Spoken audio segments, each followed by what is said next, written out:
Ձյան ինձ այս թաղամասը Փարիզն է հիշացնում, շատ սիրուն է։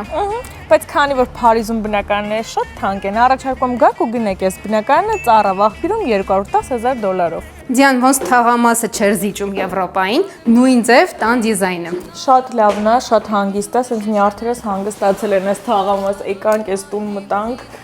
Շատ լավն է, տան ընդհանուր մակերեսը 109 քառակուսի է, հյուրասենյակն է, փայտային լուծումներով է, շատ գեղեցիկ, անտրեսոլային հարկով, խոհանոցի հետ միասին է, վաճառվում է գույք տեխնիկայով։ Ունենք բաց պատշգամբ, հրաշք տեսարանով, խնդրում եմ, նայեք Մասիս սարն է երևում, կանաչապատը ամեն ինչ, շատ լավն է։ Առաջին հարկում ունենք 1 սանհանգույց լոգասենյակ եւ 2 ննջասենյակ։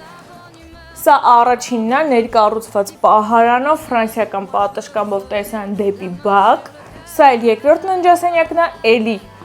տեսանով դեպի բակ, ֆրանսիական պատշգամբով, հարմար չափերի են, առաստաղը բարձր։ Այս փայտից աստիճաններով բարձրանում ենք այս տան ամենահավես հատվածը, անտրեսոլային հարկ ունենք, որը կարող եք ձևափոխել դարձնել մեծ ննջասենյակ կամ աշխատասենյակ, իսկ այս հատվածում ունենք սանհանգույց։